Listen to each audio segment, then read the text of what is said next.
Assalamualaikum my dear all shining stars, welcome back to another video. I hope you all are doing well. So आज की video में मैं आपको long question answers करवाऊंगी chapter 14 के gaseous exchange. अब देखिए, मैंने शॉर्ट क्वेश्चन आंसर्स पहले अपलोड कर दिए थे. आई थिंक लास्ट ईयर मैंने अपलोड करे थे. लॉन्ग क्वेश्चन आंसर्स में मैं आपको बुक में मार्किंग करवाऊंगी और 2 क्वेश्चन आंसर्स हैंड राइटिंग में लिखे हुए वो दिखाऊंगी. अब पहले लेबल डायग्राम कर लेते हैं. तो क्वेश्चन नंबर 3 है और आपको ड्रॉ करनी है label diagram of human respiratory system. So human respiratory system की ये डायग्राम है जो आपने ड्रॉ करनी है. ठीक है, ये पहले भी लास्ट ईयर्स में भी आती थी और आपकी बुक में भी दी हुई है, बट आपकी बुक में ऑफ कोर्स डायग्राम नहीं ड्रॉ हुई हुई है. सो दैट्स वाई ये लास्ट बुक है. इससे आपने देख लेना है, जबकि आप गूगल से भी सर्च कर सकते हैं. आपको बस ये डायग्राम को ड्रॉ करना है विथ लेबलिंग. अब यहाँ पे है question number 6. Describe 3 ways in which carbon dioxide can be transported. So ये पेज नंबर है 325 एंड इसमें आपने ट्रांसपोर्ट ऑफ कार्बन डाइऑक्साइड को डिस्क्राइब करना है. देखें, ऑलवेज रिमेंबर यहाँ पे 3 वेज होते हैं जिसकी वजह से कार्बन डाइऑक्साइड ट्रांसपोर्ट होता है. मैं आपको मार्किंग करवा देती हूँ. आपने ड्यू से स्टार्ट करना है. पहले आपने हेडिंग डालनी है transport of carbon dioxide, then फिर लंग्स तक लिखना है. ठीक है, लंग्स से फिर आपने यहाँ 3 वेज और ब्लड स्ट्रीम तक लिखना है. इनके नेम्स लिख देना है as bicarbonate, as carbamino haemoglobin, as dissolved gases. Then अब आपने क्या करना है, नेमिंग के बाद अब आपने नेम लिख लिया.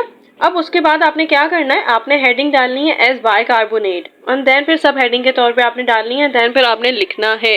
कितना लिखेंगे, ये लॉन्ग है ऑफ कोर्स, तो आपने यहाँ पे पूरा लिख देना है और ये इक्वेशंस भी आपने लिखनी है. ठीक है, देन फिर आपने यहाँ से स्टार्ट करना है. हेडिंग डालनी है एज कार्बोअमाइनो हीमोग्लोबिन, सब हेडिंग 2 होगी ये वाली. उसके बाद आपने यहाँ से स्टार्ट करना है और यहाँ तक लिखना है. ठीक है, और ये इक्वेशन भी आएगी. देन तीसरी सब हेडिंग आएगी और एज डिसॉल्व गैसेस 10% से लंग्स तक लिख देना. ये हो गया long question answers. I hope आपको समझ आ गया होगा. बट आपने पहले हेडिंग डालनी है transport of carbon dioxide, name तक लिखना है डिसॉल्व गैसेस के, एंड देन फिर आपने सब हेडिंग डालनी है और उसका पैरा लिख देना है. फिर सब हेडिंग डालनी है, उसका पैरा लिख देना और ये इक्वेशन के साथ करना है. अब हमारे पास है question number 5 and question number 1 मैं आपको अभी दिखा देती हूँ. ये हैंड रिटन में लिखा हुआ है. क्वेश्चन नंबर 2 है what are the main functions of the respiratory system. अब वहाँ पे 5 मेंशन था, बट यहाँ पे आप देख सकते हैं कि major functions of the respiratory system of course 4 लिखे हुए हैं. तो ये आपने 4 फंक्शंस लिख देने हैं विद द सब हेडिंग.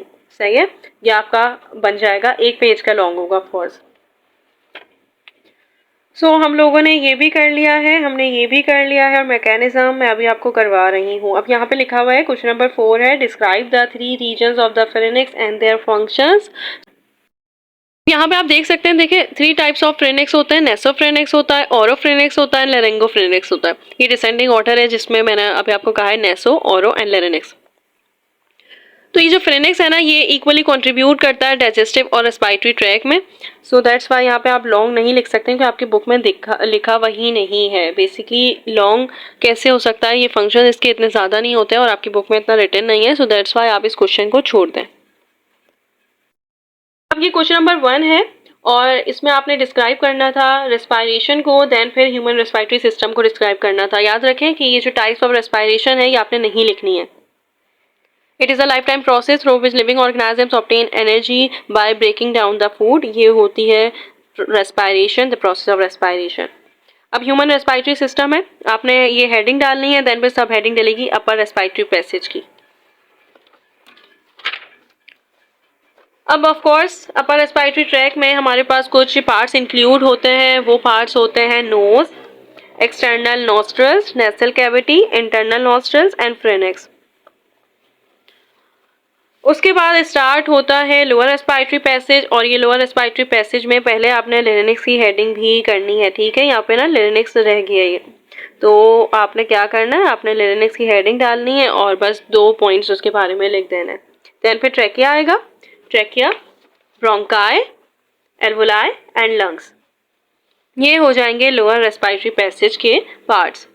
तो आई होप आपको समझ आ गया होगा. जब हम चैप्टर का डिटेल लेक्चर करेंगे तब मैं आपको डिटेल में पढ़ाऊंगी इंशाल्लाह. अभी हमने सिर्फ और सिर्फ लॉन्ग करना है. अब ये क्वेश्चन है मैकेनिज्म ऑफ ब्रीथिंग, इंस्पायरेशन और एक्सपायरेशन. आपने हेडिंग डालनी है मैकेनिज्म ऑफ ब्रीथिंग की उसमें अब ये कंप्लीट होते हैं 2 स्टेप्स में, ठीक है। Inspiration and expiration. इंस्पायरेशन वो प्रोसेस होता है जिसमें क्या होता है कि air with in the body inspire होती है। एक्सहेलेशन एक्सहेल से निकला है, एक्सहेल का मतलब है कि एयर बॉडी से आउटसाइड आ रही है। इसके कुछ मैकेनिज्म होते हैं, आपने ये ऐसे लिखना है। देन फिर expiration and mechanism of expiration.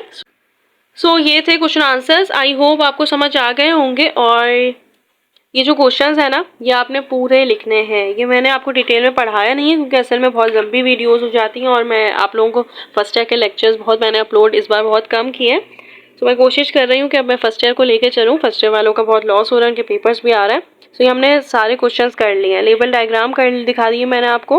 5 main functions हमने किए हैं रेस्पिरेटरी सिस्टम के। Define respiration and describe human respiratory system हम कर चुके हैं। Mechanism of inspiration and expiration भी मैं आपको करवा चुकी हूँ। And 3 ways in which carbon dioxide can be transported. So that's it. इंशाल्लाह नेक्स्ट वीडियो में हम लोग किसी और चैप्टर के लॉन्ग क्वेश्चन आंसर्स करेंगे। Short question answers and MCQs मैं ऑलरेडी करवा चुकी हूँ। सो अल्लाह हाफिज़।